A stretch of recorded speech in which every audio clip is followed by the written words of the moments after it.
ప్రేమ, యేసుని ప్రేమ.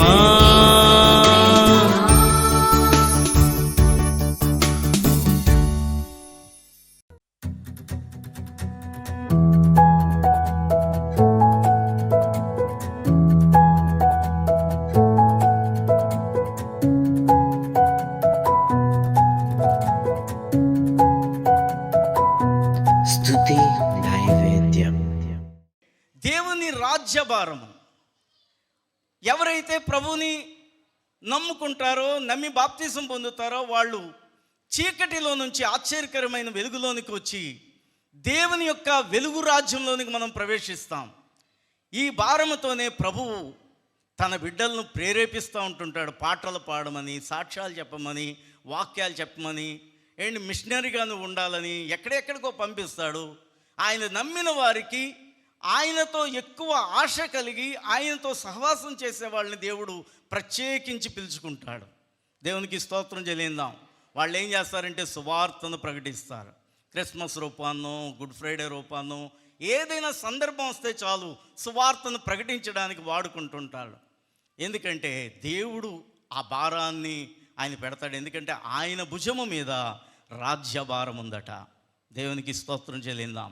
నేను చాలా స్పీడ్గానే ఈ మాటలు ముగించడానికి నేను ఇష్టపడుతున్నాను. ఆయన యొక్క గుణగణాల్లో మొట్టమొదటిది ఏంటంటే ఆయన ఆశ్చర్యకరుడు. అందరూ ఒక్కసారి చెప్పండి, ఆయన ఎవరండి? ఆశ్చర్యకరుడు. ఆశ్చర్యకరుడు అంటే ఆశ్చర్యమైన కార్యాలు చేసే దేవుడు, అద్భుతాలు చేసే దేవుడు. ఆయన పుట్టుకలో ఆశ్చర్యం ఉంది ఏంటి? ఆయన పుట్టుకలోనే ఒక సూచన ఉంది. అది ఎప్పుడూ జరగని సూచన.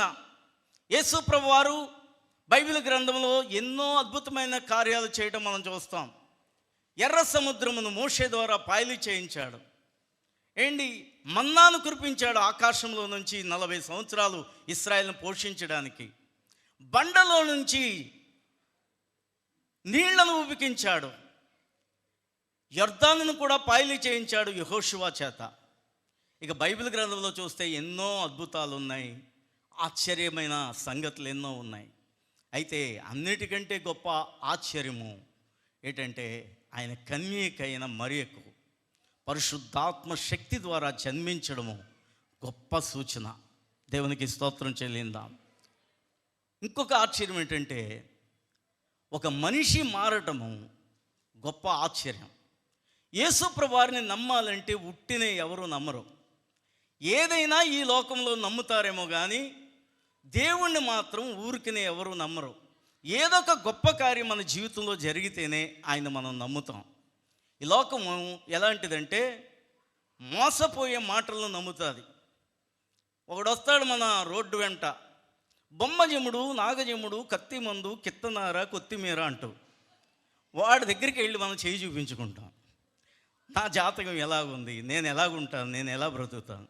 అసలు వాడికే ఎలా బ్రతకడం తెలియక ఓ చిలకనో పిచ్చుకనో పెట్టుకొని, లేకపోతే చెయ్యి చూస్తానమ్మా అని, సోది చెప్తానమ్మా అని రోడ్ల మీద తిరుగుతూ ఉంటుంటే జ్ఞానులైన మానవులు అలాంటి వాళ్ళ దగ్గరికి వెళుతున్నారు.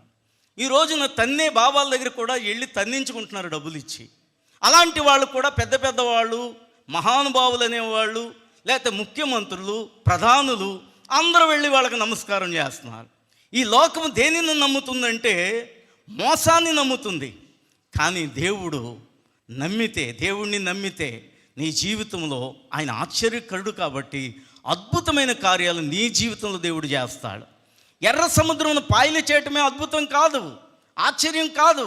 దానికంటే ఆశ్చర్యం ఏంటంటే నీ జీవితంలో ప్రభువు చేసే ఆశ్చర్యాలను బట్టే నీకు మనసు మారుతుంది. ఒక మనిషి మనసు మారడం కంటే అద్భుతం ఈ లోకంలో ఏది లేదు.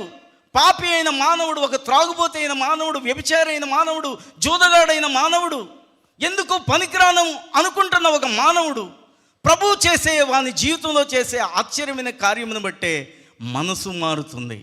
దేవునికి స్తోత్రం చెల్లిందాం. ఈ రోజున 100 రూపాయలు వస్తే ఏదైనా పని చేసేవాళ్ళు ఉన్నారు. కానీ ప్రభువుని నమ్మినవాడు ఏంటి 1 కోటి రూపాయలు ఇచ్చినా ఒక త్రాగుబోతు మరలా నువ్వు త్రాగు అంటే త్రాగడం. నేను ఛాలెంజ్ చేస్తాను. మారు మనసులో ఉండే శక్తి అది. దేవునికి స్తోత్రం చెల్లిందాం. అండ్ మా చర్చిలో ఎంతోమంది త్రాగుబోతులు ఈ రోజున మారి చక్కగా సంసారాలు నడుపుకుంటున్నారు, పిల్లల్ని పెంచుకుంటున్నారు.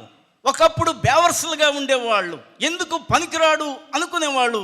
ఈ రోజున ఆశ్చర్యకరుడైన దేవుడు వారి జీవితాల్లో చేసిన ఆశ్చర్యాలను బట్టి ప్రభువునే నమ్ముకొని సుఖశాంతులతో బ్రతుకుతున్నారు.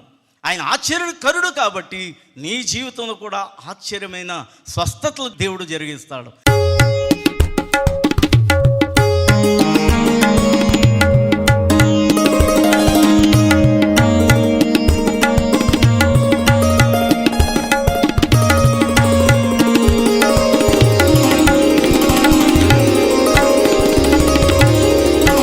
దేవునికి స్తోత్రము గానము చేయుటయే మంచిది, మనమందరము స్తుతి గానము చేయుటయే మంచిది.